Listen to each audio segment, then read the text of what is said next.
we'd like to start a fantasy football league podcast. It's a free one on Yahoo.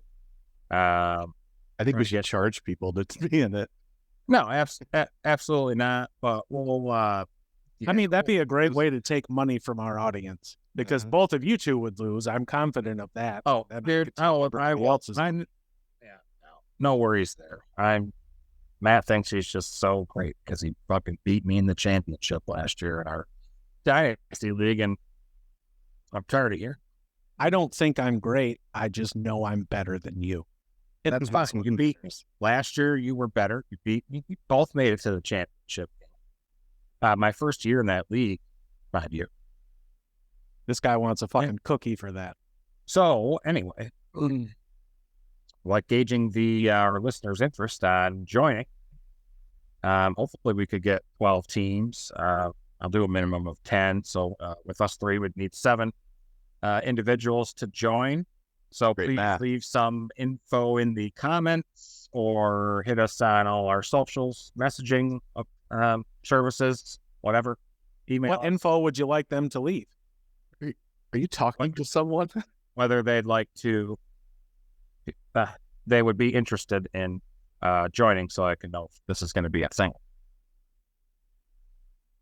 Okay. And there'll be no winnings. It'll just be, bragging rights. You get... Winner gets to host the podcast. There we go. Yeah, there you go. They'll come on. They can come on and talk with us. Sure. Yeah, there you go. You get be on an episode of this show. So, reach out to us. Let us know. That's all I got. Can't wait to edit that. So do I sound any better here in my foam mattress cover encapsulation? You do sound, there's less echo. Okay, cool. That was the purpose. Did you build a fallout shelter? Like, what's going on? Is that a normal size can? Sure is. I just have giant fingers. Are you shrinking? That's why his cock looks so big. It's really you. That's why my cock looks so big, it's really little. Is that what you just said to me? But it's whatever. How was your supper last night? It was good. That's on Tuesday though, where I'm having supper with a friend. Are you drunk still? Like, nope, didn't drink. Oh, no drinking. Are you stoned on sports? Yes, that I am. Welcome, everybody, to the Stoned on Sports podcast. My name is Matt. Really, really happy to be here with you today. We've got a great show on tap for you as we wind down our NFL division previews. As always, I'm joined here by the Hollywood Blondes, Kyle and Ramey. Ramey, it's been an interesting few days here in Colts country. Jonathan Taylor and Jim Irsay are kind of jawing back and forth in the media and on Twitter, which is always a clear indicator of a very healthy and mature relationship. Recently, Jim Irsay come out and I'm paraphrasing here, said something to the effect of, it's a privilege to play in the NFL, and if me and Jonathan Taylor both die, the league is still going to go on, which, number one, why would you even say anything like that? Number two, it is a privilege, but every player who's stepped foot on that field has earned that privilege. Jim Irsay earned that privilege by still being alive today because he just inherited the team from his father. So maybe he shouldn't be the one to really speak authoritatively on that privilege. How are you feeling as a Colts fan? I think that the Colts need to stop having training camp practices on Saturdays in the fall because only bad things happen on Saturdays. Andrew Luck retires out of nowhere, and now we've got this fiasco. And the problem I have is this should never have gotten into the public space. And Jim Irsay can't help himself sometimes with his tweets and his comments. He's hell bent on becoming one of the kind of leaders in the ownership group as some of the older owners start to cycle out. And because of that, he makes comments to the press that just aren't conducive to a healthy organization sometimes. On the flip side, Jonathan Taylor's still on his rookie contract. I mean, this should have never gotten out. He could have had a conversation behind closed doors. I understand the Colts' position. It's the entire league's position. Running backs aren't the most indispensable position in football anymore because of the way the game has changed. And because of that, Jonathan Taylor's not going to make as much money as he would have 10 or 15 years ago. And that's just the reality of it. But to play this out in the media and just piss each other off and have this turn into a stalemate where it seems like Jonathan Taylor is going to either remain on the PUP list or hold out, when up until this season, when he got a new agent, he had always said the right things. He'd always been a team guy. He said he was going to play out his rookie contract and then let the chips fall where they may. Well, he's got a new agent now and his stance has changed, which is his right. But at the same time, he's under contract for at least another year. If he has an issue, and I know we've touched on this in previous podcasts, it's the Players Association that needs to step up and make some changes for the running backs, because otherwise they're just going to be fighting a losing battle. And I'm sure there's a lot of pressure on the Colts right now to not cave to Jonathan Taylor because they don't want to set a precedent for other teams. And I know that Taylor's requested a trade. Irsay came out on Saturday evening and said, I'm not trading Jonathan Taylor, not now, not October, not never. So it'll be interesting to see where it goes. It's just really frustrating as a Colts fan to see these kind of things play out. It doesn't look good on the organization. What are you laughing about, you fucker? It'll be interesting to see what I laugh. That's what I'm saying. Is it? Because I see it's interesting a lot. It's interesting to see. It'll be interesting to see. We all say it. Did you keep a tally? Just the first time I've heard it so far today. So well, it's early. But yeah, to jump on you, the Colts. Ugh. How is that? I just don't think it's good for a locker room.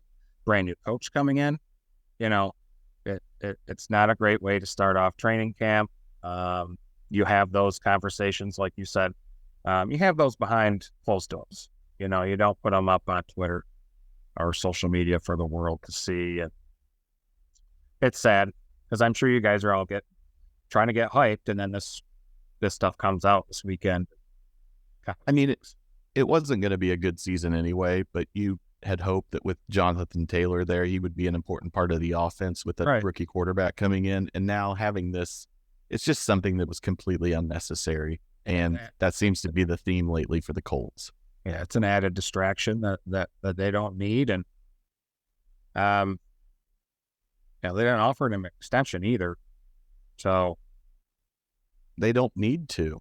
He's under contract. I mean, I understand. But somebody like him, you could go ahead and take care of that a year early. You don't let it fester. But now then it goes out. The relationship might not be. Might not be prepared. Yeah, I understand that you want to take care of your players, but he could also go out in game 2 and tear his ACL, and then the Colts are on the hook for $35-40 million if that's what the contract would end up being. So I understand both sides. It's just really disappointing to see play it out in the media. It is, and even I understand the franchise tag has been around a really long time. That's something I'd like to see go. I think back to when you had the players' strike back in 1994 in Major League Baseball, and you'd have Donald Fear come on TV. Every time he was on TV, you knew it was bad news because there was no deal. And why was there no deal? Because he wasn't going to let the players accept one. The MLB Players Union is fantastic. Their benefits are fantastic. When I think about the NFLPA and DeMaurice Smith, no, they need somebody better leading that union. Will they ever get rid of the franchise tag? I have a hard time seeing it, just because they would have to give up so many concessions in other areas.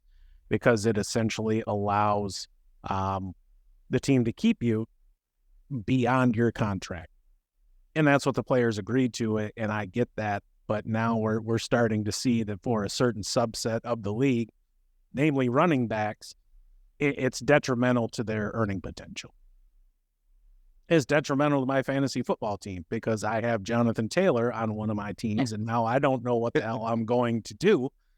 But even, transitioning to fantasy a little bit, you've still got Josh Jacobs, who's unsigned, and Jonathan Taylor now wants out. Yeah, the Colts say they're not going to trade him. All right, is he going to hold out? How is this going to end? Would you feel comfortable drafting either one of those running backs this year if you were drafting today? I don't think so. It's just so. I ultimately think because there's no benefit to Taylor to not play, because if he doesn't hit I forget what the number of games are that they have to hit to have a season best. If he doesn't play, his contract rolls over and he's still a year away from free agency or a franchise tag. He's also missing out on, I know it's not a ton of money, but that's money he's never going to be able to make back. Whether it's $1 million, $2 million, I can't remember. He was a second round pick, so I know it's not a ton. But it does him no good to hold out if the Colts have no intention of signing him long term, because we're just going to be sitting here talking about this again next year if he holds out. And so I did see one potential solution to the franchise tag is just making it a positionless tag. And it's just the tag number for an offensive player is this, the tag number for a defensive player is this. It would have to be really high, or else you end up. It would need to be higher, but when the franchise tag was first brought about, it was to allow the player and the team some extra time to negotiate a long-term deal. That shit don't happen with running backs. There is no long-term deal. It's happened a couple times in the past decade. What it's turned into is, hey, I'm going to keep you. You can't leave. You want $15 million. Too bad. We're going to perhaps collude to suppress running back salaries. It's certainly reflected in the cap number. I doubt there are text messages showing it. I don't think the owners jumped on a Zoom call to talk it out. But, regardless, we are where we are. Yeah. There are text messages out there. I bet Dan Snyder sent them. Probably. Yep. John Gruden knows about it too. Yeah. So, yeah, we'll see what happens. I hope they figure it out, but it's not looking very good right now. So, yeah.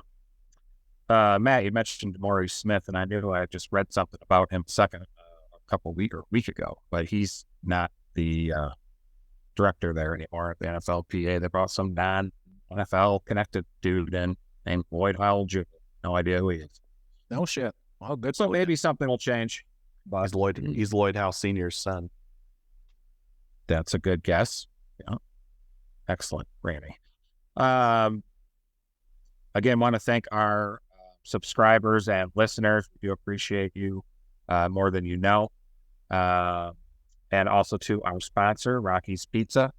Got their shirt on today, supporting the team. But thank you very much.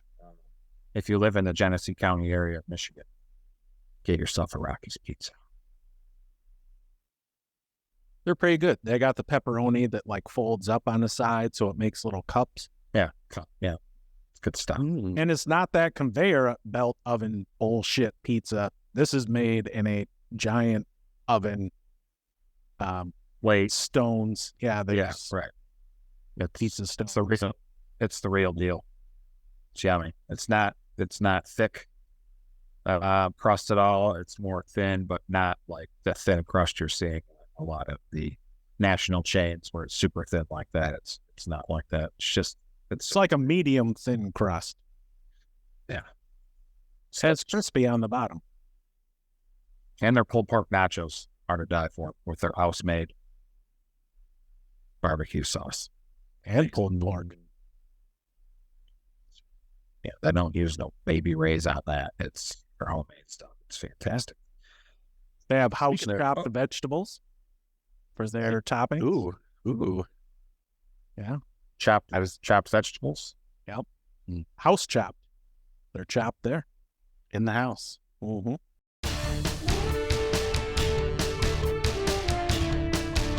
All right. Our last division preview. I can't believe this is the 8th one. We just flew by it. We did. Time flies when you're having fun. Oh, tons of fun, man. It's laughing. So we're doing the last one. Got the NFC West. Yeah, we do. Why is Matt laughing? Don't worry about it. Oh, okay. It'll be interesting to see why he's laughing. It'll be in. Oh, did I say it? No. Oh, thought I did. Nope. Yeah. It'll be. Now you can't not say it. It'll be interesting to see how many times we say. It'll be interesting to see. Yeah. Oh, NFC West. Yes. I mean, I the favorite San Francisco. I'd imagine you fellas probably feel the same. And then on the opposite spectrum, you have Arizona, and the Rams probably closely right there. A couple wins more, 3 wins more. It's a 49ers division. Seattle's tough team, but they're not going to beat Seattle twice this year. Never know. Seattle's not going to beat the 49ers twice this year. Neither team. They're going to split. They could split. Well, there's a hot take. They could split. Oh, yeah. The 49ers seem to be the class of the division. Really well coached. Seem to have everything but a quarterback. And even though they don't have a quarterback, it doesn't really seem to be a problem for them. No. They had 3 very different quarterbacks last season. Still managed to make it to the NFC Championship game. I think a lot of that has to do with that defense and, of course, Kyle Shanahan, just because he's such an amazing mind. And, so much weapons. They, got CMC midseason, pulled off that trade. Some people thought they might have paid too much, but he didn't get hurt last year and was productive. So in the end, it was a win. I think they're going to take the division again this year. They got some tough games. Looking at their schedule, they got a week 9 bye. Before that bye, they're at at home versus Bengals. Then right after the bye at Jaguars, week 13 at Eagles. So the first place schedule, but tough teams. Could be fun games to watch. Yeah, I think barring injury, they'll take the division. They did lose their defensive coordinator, D'Amico Ryans, to Houston. He's now the head coach down in Houston. So there will be some differences there, but they're staying in-house. Or no, they didn't. They brought in Steve Wilks. Steve Wilks. That's right. That's a hell of a get. That's probably the best guy they could have got to replace D'Amico Ryans. Every time they talk about Steve Wilks, I think about Steve Wilkos, the enforcer from Jerry Springer. Rest in peace. And then he had his own fucking show, or still does. The Steve Wilkos show. Yeah. You're never home? Boy. Not daytime television. I ain't watching fucking Price is Right. Which is Drew Carey a fucking waste on a Price is Right? Because I remember him being pretty funny back in the 90s. And I feel like he could do some cool stuff. Price is Right. It's a great gig. Probably makes $20 million a year. Damn. Anyway, sorry. Got a little sidetracked there. But the big question about the 49ers, they're most likely going to win the division. Is this it? Is their Super Bowl window closing? I mean, it's got to be. Everybody's kind of getting older, and they got a lot of high-paid players. Nick Bosa is not reported to camp. That was kind of expected for a dude. It was. He did get an extension. The guy's a stud. So we'll see if they do that. I don't know if they're waiting on because some other guys are due. Who's that guy Matt? Brian Burns. He's due for an extension as well, and he's going to be high paid. So maybe they're all waiting. I don't know, but he plays in Carolina. Correct. I understand. I was just saying there's some other defensive ends in the league that they're going to see for a contract to see who's going to set the market again. It's kind of what I was getting. But is their Super Bowl window closing, Matt? I don't think so. I think they've got a couple years with this current group. You mentioned Kyle Shanahan. To me, he's probably the best play caller in the league right now, and he's in the argument for, one of the best ever. He is a fantastic coach. CMC is a perfect fit for their offense. Brock Purdy did okay last year. I mean, the team was successful with him at quarterback, but he was 30th in the league in ADOT among quarterbacks with 150 or more attempts. The reason the team was so successful is because the 49ers were 6th in the NFL in yards after the catch, which makes sense given the skill position players they have. CMC, Kittle, Ayuk, who's been ascending the past couple of years, and I think he'll continue to do so. I think CMC being there hurts Debo's production the most, just because, they were used, I don't want to say used in similar ways, but they displayed the very similar versatilities. You're not going to give Debo 15 carries a game, obviously. But I think you're going to see his production continue to wane this year. They lost McGlinchey off the offensive line, which is going to be a big blow. I don't know. Like I said, I think their window here is the next couple, 2-3 years. They did reel off 10 consecutive wins last season, which obviously you're not going to count on from season to season. But something interesting about that is they only had there were more wins by 2 or more scores during that streak than there were by 1 or fewer. So they were dominating folks during that streak. Taking care of business. Well, their defense wasn't giving up much. Not much.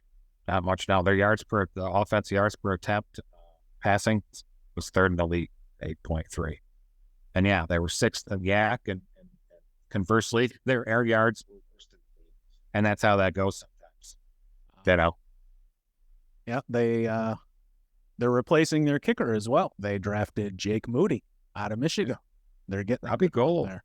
Robbie Gould's been fucking solid for the 49ers, but they are getting a good kicker in Moody. I think Purdy's the answer there. He's been getting the most snaps so far this last week at camp. He didn't look very good the first day, but from what I read, he looked a lot better the second day. And Debo didn't look good. So I kind of on you with there. He's not the best wide receiver on the team. I think Ayuk is. He's probably the best weapon in passing game, Debo. But I think Brock Purdy is a career backup who happens to be starting now. He's just fortunate enough to have access to Kyle Shanahan and his genius and an amazing set of skill position players around him, where really all he needs to do is not fuck it up. Yeah. Don't get in your own way. That's it. Yeah. We've talked before. Him and Kenny Pickett I think they're the same dude. Just one is in a much better situation than the other. They brought in Sam Darnold too, so it'll be interesting to see if anything can be done with. Shit. God damn it. I'll just stop. See you guys later. Have a great week. See ya. Enjoy anyway, go ahead, man. I'm intrigued to see what happens with Sam Darnold, whether you can get anything out of him or if he's just another body on the staff.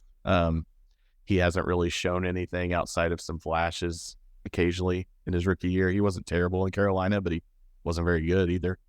I don't know. I think at some point they're going to have to rely on the quarterback more than what they do today. And part of that window closing is whether or not they can get a guy in there that can carry the load when those weapons start to go away because they get offered contracts from other teams, and you just can't carry all those guys, especially on offense. I mean, you've got, Matt, you mentioned all the weapons they have. So I do think that they have another year or two, but if injuries hit this team, especially with the receiving core and the running backs, and McCaffrey's notorious for getting hurt, it could be a struggle for them this year.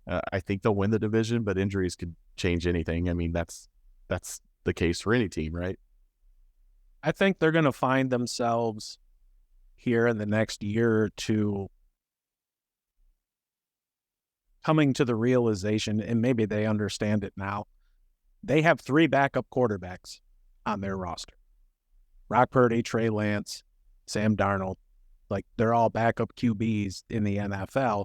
They thought they had their guy with Trey Lance, who has played, like, I don't know, 2.5 games since 2019. And we're coming into the 2023 season. Like, what the hell are you going to do with him? You know, I say you try and trade him. They have a lot invested to get that pick, but, you know, don't fall for this sunk cost fallacy there. Just, you paid the price, move on, learn your lesson, and go from there. Did you guys see that Brian Precy is the QB coach there? I was shocked to learn that. I didn't realize he's been in broadcasting since 2009 after his playing career. And he was a QB coach in I think he was a QB coach in 2004 with the Bucs. And Shanahan was there as an offensive assistant or something. That's what I'm trying to remember. And Mike Shanahan drafted. It's all coming full circle. It's all coming full circle. Because he also played quarterback. Right, exactly. So it'll be really interesting to see how he could get that quarterback room to come along. Yes, I'm eager to witness how that all turns out. Big steal from the Eagles team, Javon Hargrave. Signed a big deal there, had 11 sacks last year. That's a big get for them. Also, that's Javon. Javon, yep, thank you. But they lost Hassan Ridgeway, so he basically replaces him. But I think that's an upgrade as well. Win total? What was it? 10.5. Over. Matt? Ramey? I'll say over, but I think it's going to be barely over. I think they're an 11 or 12 win team this year. I agree. I think injuries get them this year a little bit. Injuries get them every fucking year, and they still fucking win. Not last year. They were pretty healthy last year. They had quarterback after quarterback go down. It doesn't matter. Talking about the most important fucking position. Doesn't matter in San Francisco right now with all those weapons. I think McCaffrey's going to get dinged up. I think McCaffrey will miss some games. I think he'll regress to the mean, or to his mean, and get hurt a little bit. I just don't think they're going to be as good as they were last year, especially with that first place schedule. I think they'll still be as good. I think they'll get 12 wins, 12 or 13 again. I really do. They're built to win. They're built to win this fucking Super Bowl. I think this year. I think it'd be them and the Eagles in the NFC Championship game, and they'll revenge. I really thought you were going to say it was going to be them and the Eagles in the Super Bowl, and then that would have been the end of the episode because, we would not. Because I don't know the difference between the NFC. Yes, that's what I was going for. Yeah. I'm pretty much stoned on sports. I'm surprised you didn't know that. Next up, second place finishers last year was the Seattle Seahawks. They were exciting to watch from a passing standpoint. Their passing offense was the highlight of the team, I should say. I think the NFC, they're going to play second in that division behind the 49ers. And I think the NFC is getting a little bit better with the Lions and maybe another team that might make it like Atlanta or something. And I think Seattle won't make the playoffs unless they win the division, but they're not going to. They ain't going to be lucky enough to get that one of those wild cards. Even with three wild card teams? I think some other teams are going to be better. I think Seattle will not be as. I think Geno will still be solid, but I don't think he'll be exactly like last year. I did a video on him the other day, but I was on him. I'm at his ADP. I'm out on him. I just see a slight regression. Yeah, last year was his career year. I think the Seahawks, Vikings, and the Giants are all going to be vying for that third wild card spot. And they've got a tough road to hoe this year, especially on the road. They go to the Lions, Giants, Bengals, Ravens, and Cowboys. Those are some tough road games. You're right. Geno did have a career year last year, but it was really a tale of two halves of the season. Started out really, really well. The second half of the year, his completion percentage went down. He threw 7 of his 11 picks in the last 8 games, and the team went 3-5. They limped into the playoffs by beating the dickbag Jets and needed overtime to beat the hapless Rams. So it's not like this was a team that really dominated last year. They were more of a best of the rest kind of team. They did draft really well, at least as far as getting more help on offense with Charbonnet and JSN coming in. Their defense, though, is a lot of rookies and no-name veterans, and they really need the defense to improve if they have any hope of making some noise. I don't see them making the playoffs. If you asked me today, I think they're an 8-win team. I don't look for Geno to have another career year. I wouldn't even be shocked if he's not the starter by the end of the season. I agree. No, I think he takes a step back this year. I think he's an okay quarterback, and they do have some weapons in the receiver room, and they continue to build on that with Smith and Jigba. The question I had when I was looking up this team with how they drafting a wide receiver in the first round, do you think they're trying to be proactive when ultimately DK Metcalf comes in and says he wants a big contract and they say, good luck to you? Because that seems to be their MO. They don't pay guys. They let Russ go a year right on time, not a year early. I could see them doing the same. Or do you think that JSN will kind of take the role of what Tyler Lockett's been doing for the past few years? I think it's a hedge on Tyler Lockett because Tyler Lockett is getting up there in years. And so I think it's more of a natural progression from him to JSN as opposed to JSN being a replacement for DK. I think DK already got paid. Did he? Yeah. I thought maybe he did. Tyler Lockett will be gone soon. He's 31, or this will be his age 31 season. Yeah. I mean, he's still. So he certainly is definitely downfield too. But yeah, I don't think that. Didn't they pay Doug Baldwin a little bit, or did they fuck him over too? I don't remember. I can't remember either. But she was cut there for a minute. But he did sign a contract extension. I'm an idiot. 3 years, $72 million. Yeah, thought so. Matt touched on the schedule. I looked at weeks 12 through 15, tough stretch. 49ers, Cowboys, at the 49ers again.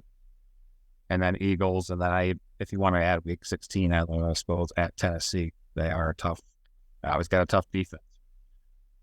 Brought in stuff. Bobby Wagner's back. He's not the same Bobby Wagner, obviously, but he came back. They grabbed Evan Brown, guard center from the Lions last year. He was on the line a little bit as a backup, but started a few games because of some injuries on the line. Julian Love, pretty decent safety from the Giants they grabbed as well. So we'll see. I don't know. That the running back room will be interesting. Can they stay healthy? They got 2 good ones, Kenneth Walker and Charbonnet. Is it Charbonnet or Charbonnet?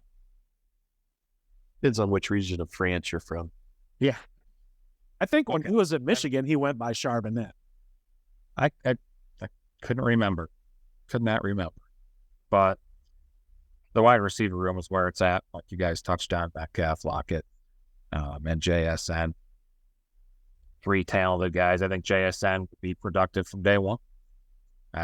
He's also can play outside and inside. He's pretty versatile. I think he's going to have 800 yards and 6 or 7 touchdowns this year.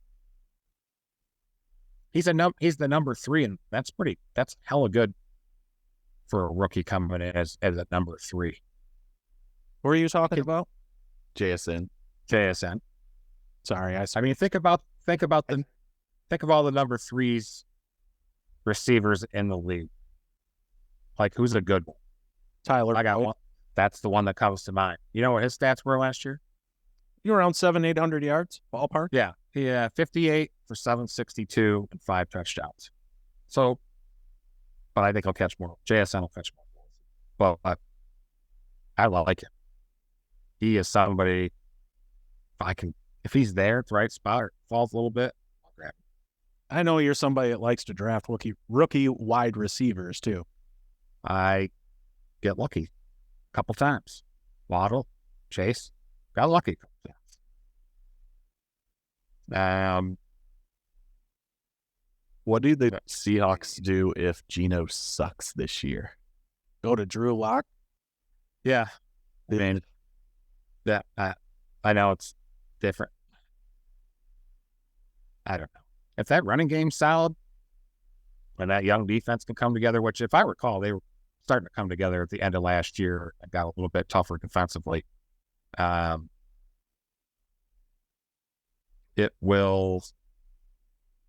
I can't wait to discover what will happen if Geno plays poorly or gets hurt and Drew Lock has to come in. I don't think he's a guy that's going to, get into some wins at the end of the game where Geno actually did some of that last year. If the run game's strong, that defense can hold up. They could win some games. Yeah. Geno got paid. So, I mean, it's only a 3-year deal. So, well, he's older than, he's been in the league so long. How old is he? He's got to be 47. I don't know. But anyway, he's been in the league like 8 or 9 years. Oh, he's been in the league longer than that. He was with the Jets for 5 years or something. Yeah. 2013 is when he was drafted. 10 years. So his contract, there's a potential out after this year. So there'd be a $17.4 million dead cap hit. It was a 3-year deal. But if they want out, they can get out after this year. I mean, that being ridiculous. They gave him an extension and they had a high draft pick and they didn't draft a quarterback. So that got to show you how the Seattle organization feels about him.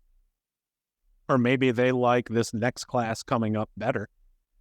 I mean, they're not going to be in a position to draft Drake May or Caleb Williams, but there's some other. Bo Nix is solid. J.J. McCarthy. There's some names that maybe they just prefer. I think that if the Colts had not taken Richardson, I think they would have jumped on him at 5 too. I think they were the Seahawks. Oh, probably. I think because it would have made sense behind Geno. I mean, because Richardson, I'm not going to get on the Colts, but Richardson is a quarterback that needs to sit for a year at least, and that would have been a good situation for him. I think so.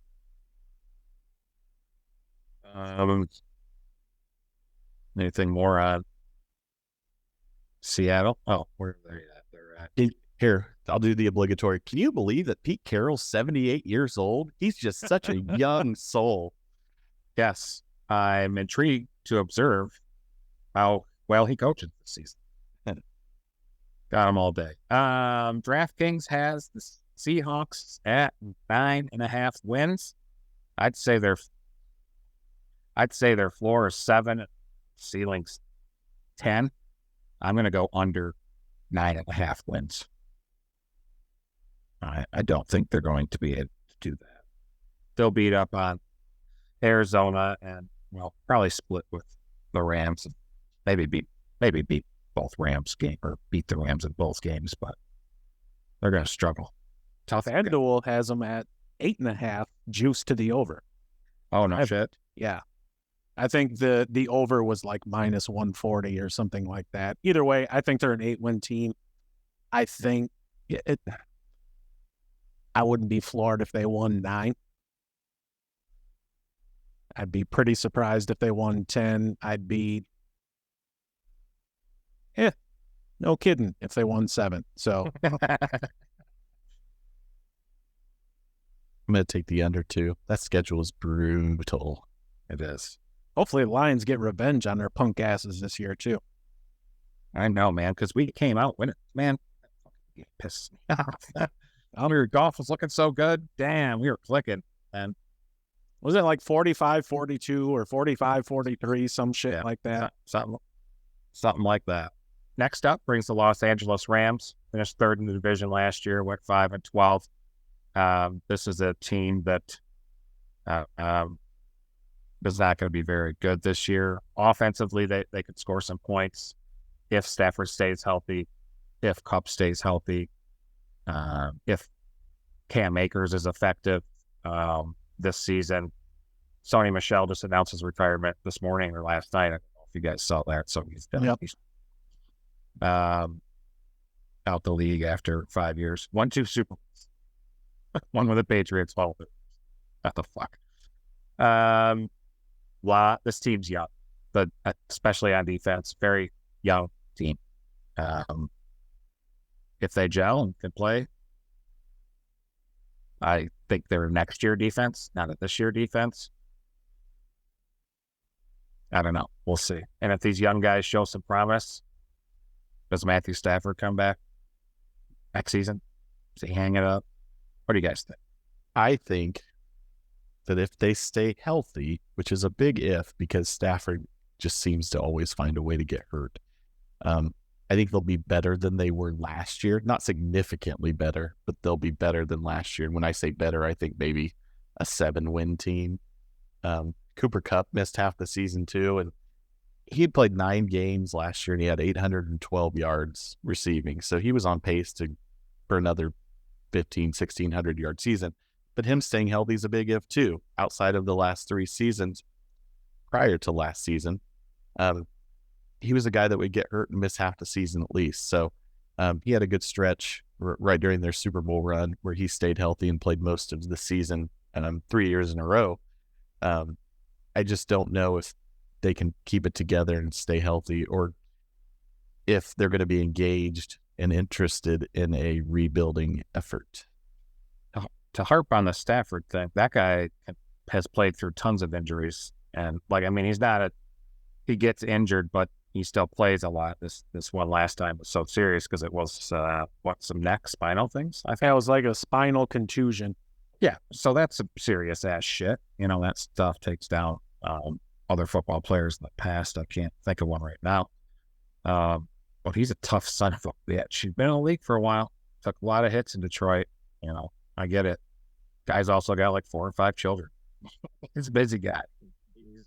He's no Phil Rivers. No, that's true. Yeah, you can't get that. Jeez, I think they're pregnant again, right? Rivers and his wife. I think they're right. Schedule, we got a week 10 bye. First 3 out of 4 on the road to get going with a young defense. That's going to be rough, especially since it's Seahawks, Niners, Bengals, and Colts. Tough schedule. Matt? Yeah, I mean, you brought up if Stafford is healthy, if Kupp is healthy, if the O-line is healthy, then, the offense will be competitive. But on the flip side of that, if my aunt had a package, she'd be my uncle. So we'll see how the season plays out. On defense, outside of Aaron Donald, it's really a no-name defense. I was looking at some depth chart projections, and it was just like, who?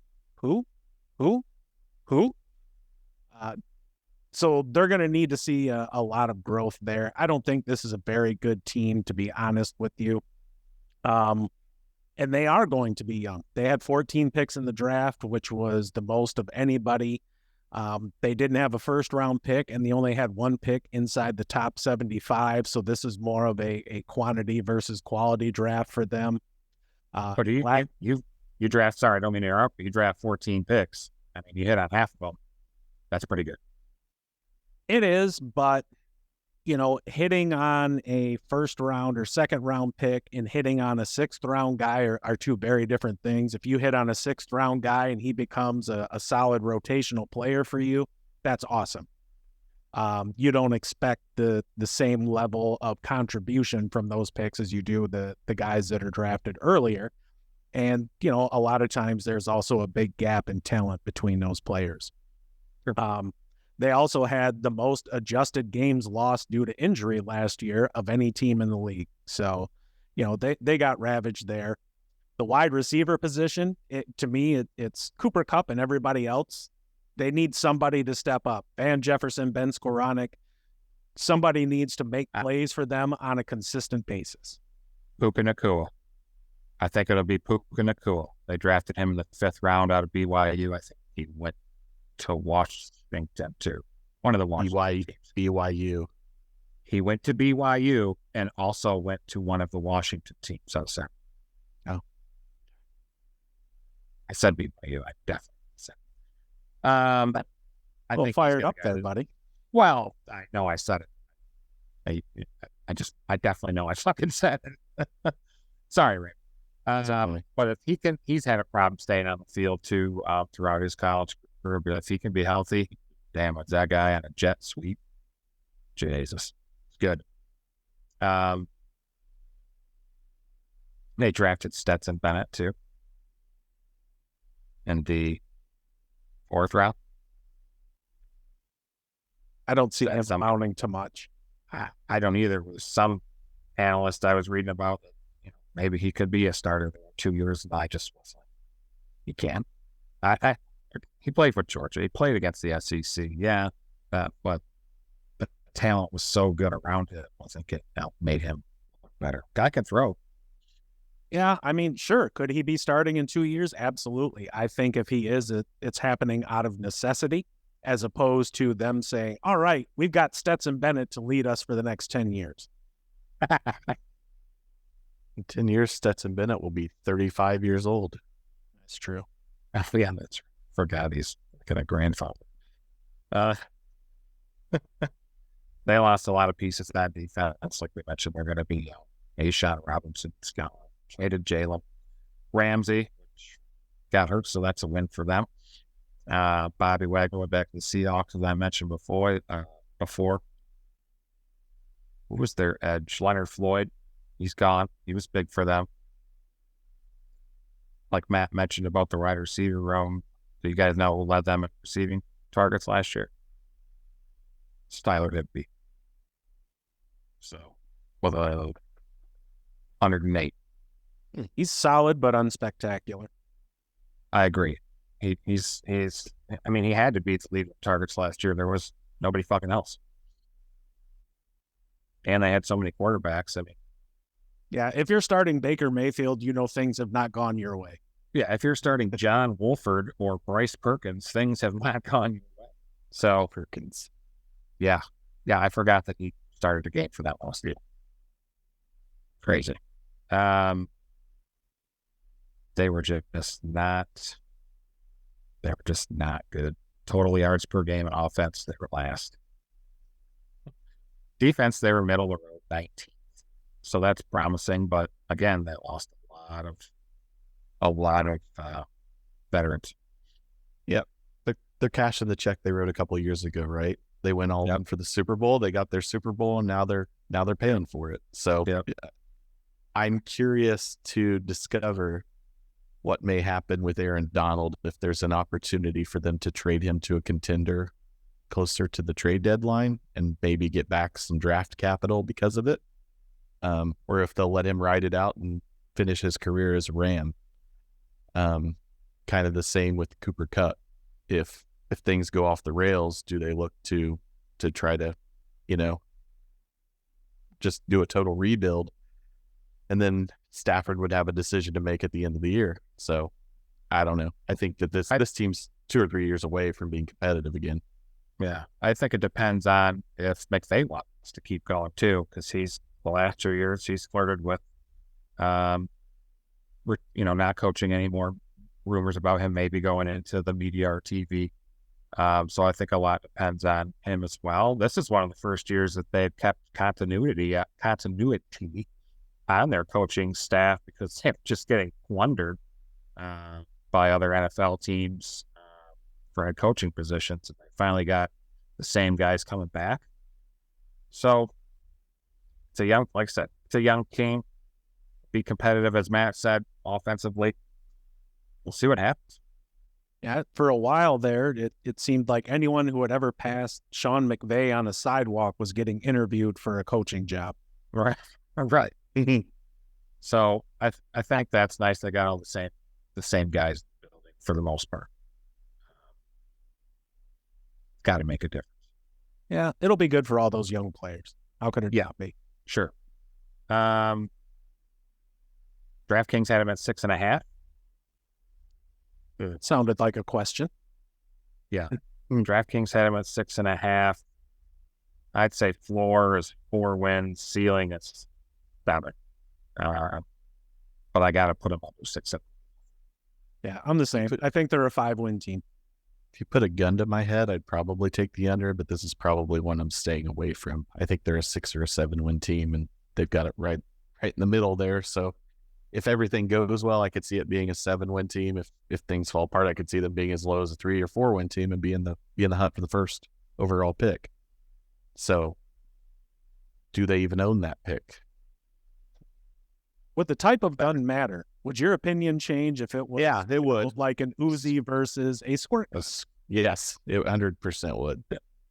So maybe we need to come up with on the squirt gun to my head scale, I will take the under. Right. Yeah. Squirt gun. Yeah. Or the rubber band guns. Remember those ones are just like made out of wood stuff. Good stuff. Clothespins or something.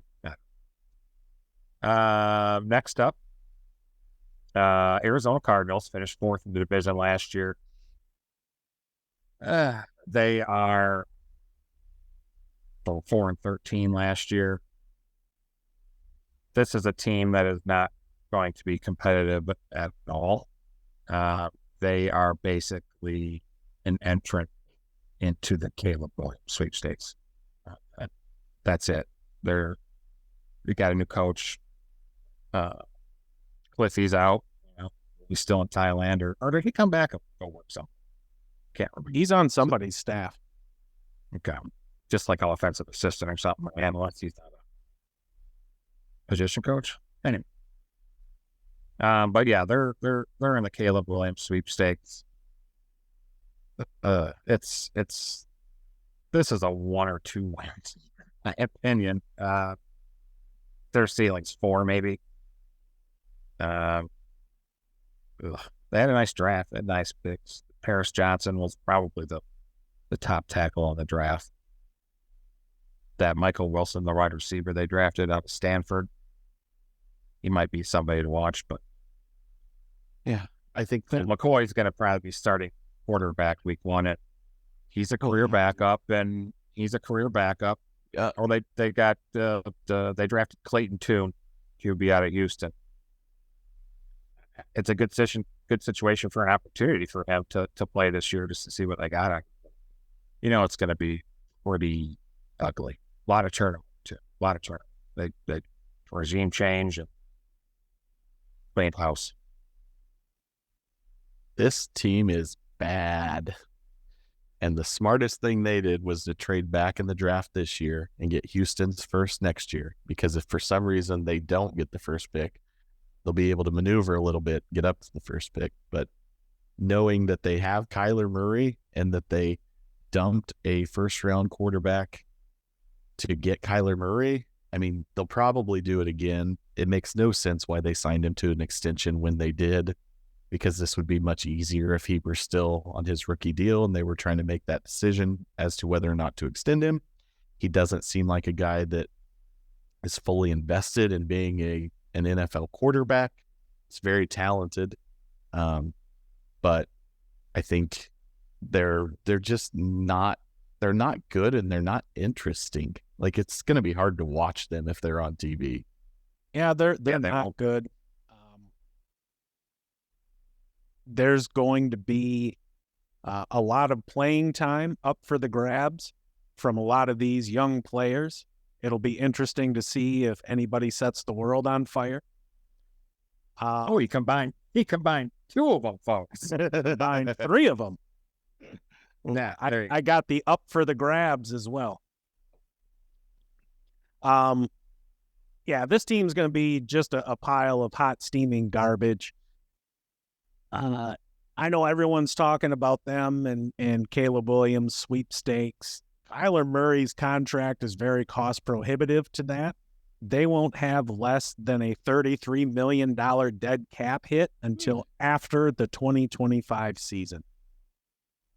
If they cut him after this year, it's an $81.5 million dead cap hit. Like 25% of the cap, which is just insane. It's hard. He's not an awful quarterback.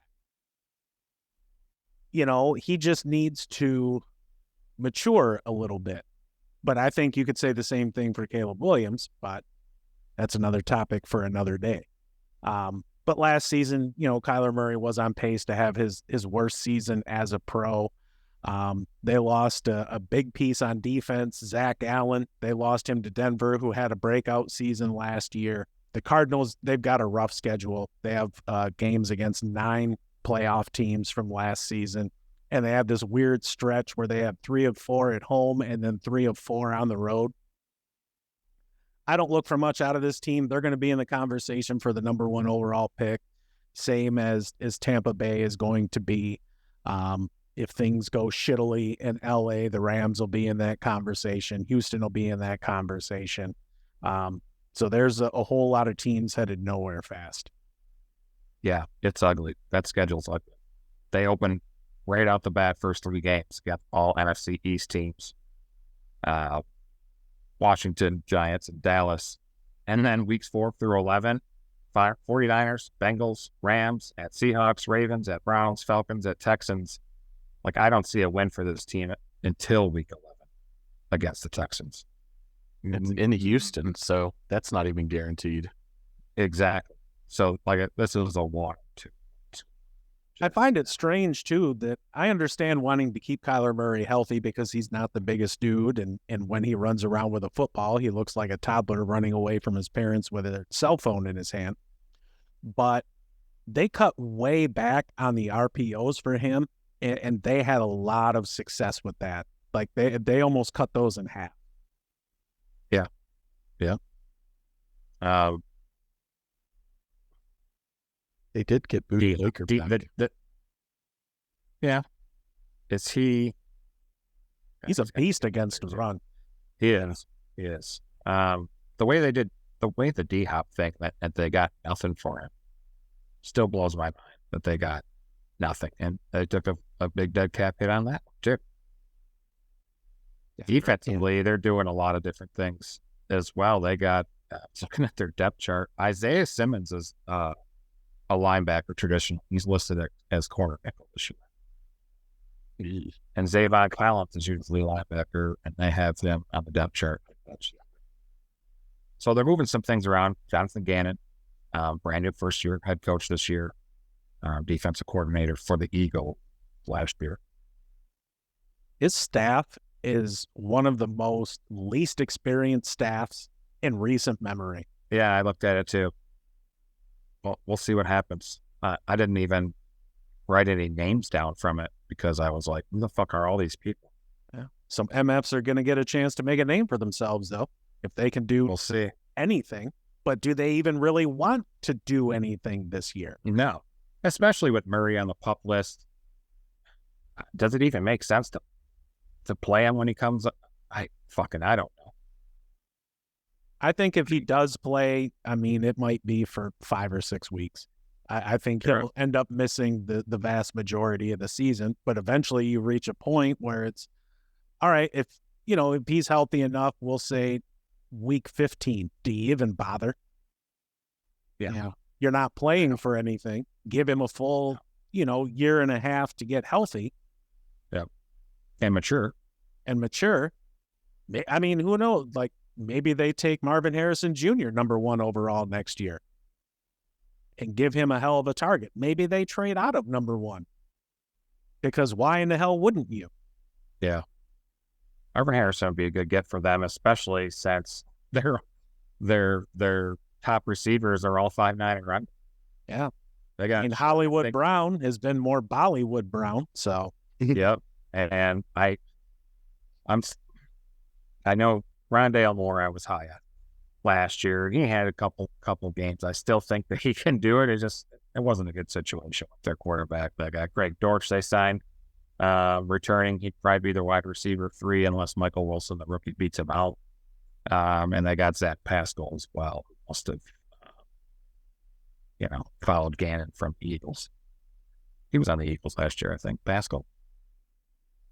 Zach Pascal. Yeah. Zach, that's great. Zach Pascal. Yeah. Former Colt, now good. Right. They, it's going to be a new offense, obviously, with the different offensive coordinator, head coach. And Kyler Murray never lined up behind center. Almost never. Colt McCoy will. I can't. So we'll see what that brings different with plays and formations this year, what they're going to do different. But I don't know who they're going to be able to throw up a ball to. Zach Ertz is 6'5". Zach Ertz is 6'5", of course. He'd be their tallest receiver, but scary. Trey McBride flashed last year at the tight end position, and James Conner was kind of a bright spot for them as well. He was relatively healthy for them. So there's some halfway decent players there. There's just not enough to make a difference. Their running back, Keontae Ingram, was also could end up leading that backfield. Connor's got an injury history, because otherwise they got Corey Clement, Tyson Holmes. That's not going to work. But like we said, they're going to be bad. If you are somebody that, is at training camp, a player right now for the Cardinals, man, you got a great opportunity this year, because this team's going to be bad. So if you can show some promise, you can make the roster, at least the practice squad. But this team's going to be horrible. They're 4.5 wins after all. So I will confidently take the under like no other. Yeah, they're bad. It's just, and their schedule is tough too. I'm sure it looks tougher just because of how bad they are. But to your point, Kyle, I don't know that Week 11 game might be their first opportunity to get a win, and that they just don't have enough. They're 3 or 4 years away. Now, maybe Murray comes back and maybe they make a big jump, but I don't know. It just seems like an organization without a path right now. Up shit creek, go to paddle. Right. So you're taking the under. You're doing the under as well, sir? I will confidently take the under. I'm going to go over. I think they're a 7-win team. No, I'm joking. Under. I have them down at 3-14, and I think that was giving them the benefit of the doubt in a couple games and just normal NFL variance. Any kind of, any given Sunday kind of shit. Like, all right, you'll beat a team like the Commanders when you shouldn't. That's one of those Ron Rivera games. Yeah, this is an island of misfits that are just going to try and carry up to 2024 season, because this one's going to be ugly, folks. The island of dipshit toys. Yep. All right. Want to take us out, somebody? I will. Go ahead. Please. That wraps up our Go ahead. What a dick. Sorry. That's fine.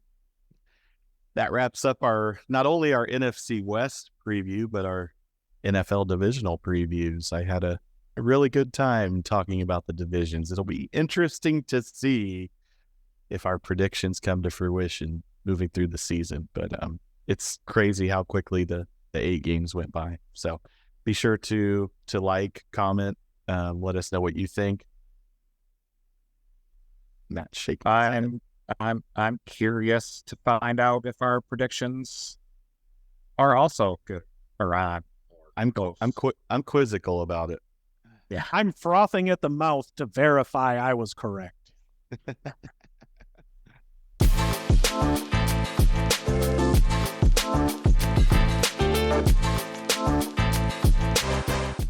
Now it's time for our pick sixer. This week's topic is our top 6 single season performances in the NFL, which player we think that did well, or at least our top 6 favorite. I'll get it started. Devin Hester, one of the most dangerous players for the Bears there, the middle of the 2000s, 2007, right around there. Set an NFL record for most punts returned for a touchdown with 4, as well as having 2 kick returns for a touchdown as well. Guy was just dangerous. Kick returns and punt returns. He was fast. Next, Marshall Faulk. In just 14 games in 2000, he found a way to score 26 touchdowns. Also had 81 balls caught for 830 total receiving yards. Part of the greatest show on turf Rams teams there. Jesus, amazing. Barry Sanders, of course, next. A Lions fan, 1997, who ran for 2,053 yards, third highest in NFL history, averaging unbelievable 6.1 yards per carry. He also scored 14 touchdowns that year. Fortunately, the Lions finished 7. I'm a defensive guy, so I had to include somebody. Michael Strahan, absolute sack machine in 2001, holds the record for that year, 22 and a half. Somebody's going to get it one of these days. Who came close last year? Bosa, one of the Bosas? TJ Watt had 22, I think, 2 years ago. Yeah. So it's going to, I think it'll get broke at one point, but we'll see what's going to be. Next up for me, number 5 is Sean Alexander. 2005 with the Seattle Seahawks, ran for 1,880 yards and scored 27 touchdowns. He averaged 117.5 yards a game. Just an outstanding season. And of course, I would be remiss if I didn't mention Thomas Edward Brady Jr. The 2007 Patriots team led him to an improbable 16-0 regular season record through 50 touchdowns for 4,800 yards and 17.2 QB rating. Ramey, you're sick, sir? We have a little bit of overlap. Cool. Yeah. My number 6 is Reggie White in 1987. In 12 games, he had 21 sacks and 4 forced fumbles. Pretty unbelievable.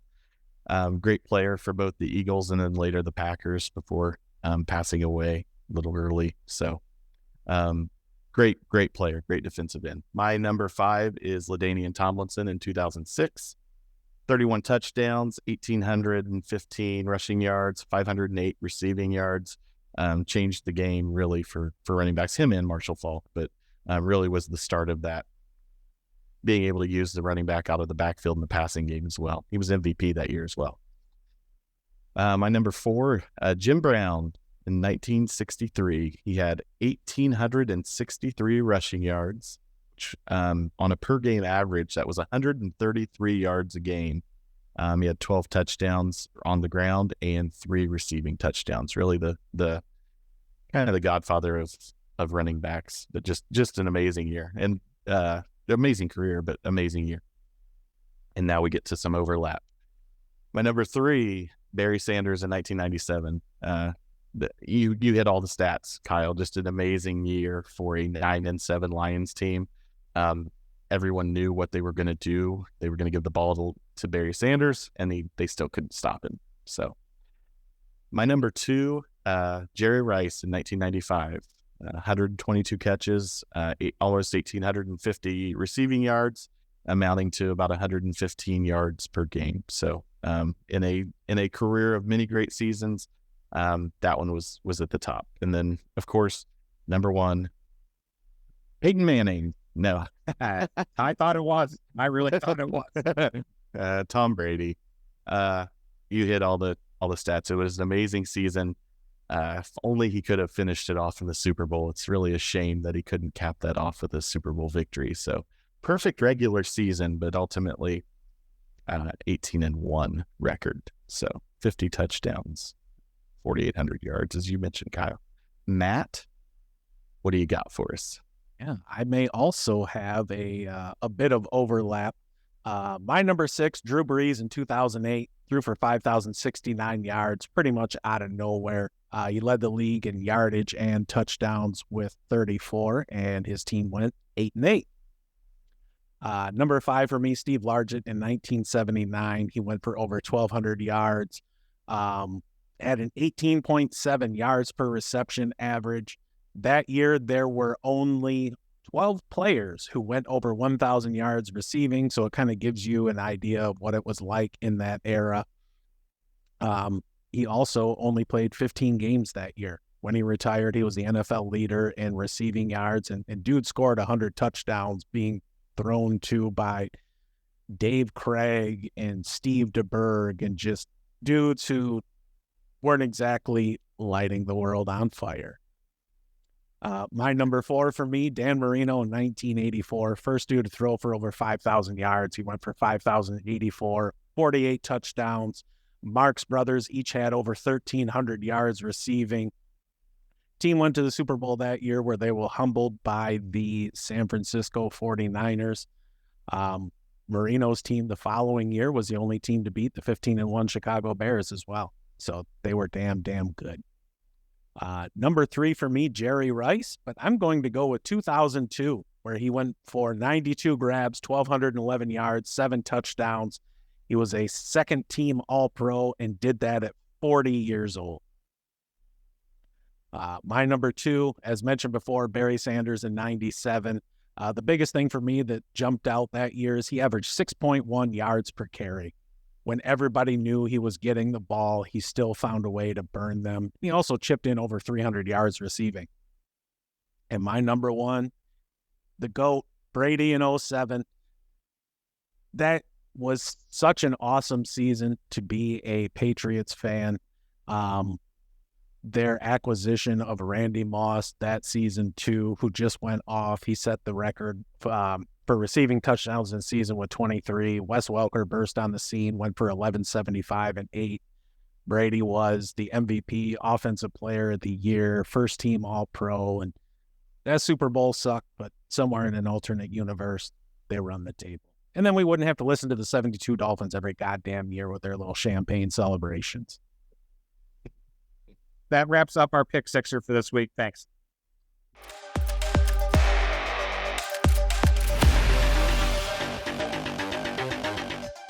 Oh, now it's time for our Back in the Day replay, our look back at historical facts, items, both sports and non-sports related. Kyle, would you like to lead us off this week? Abso-fucking-lutely.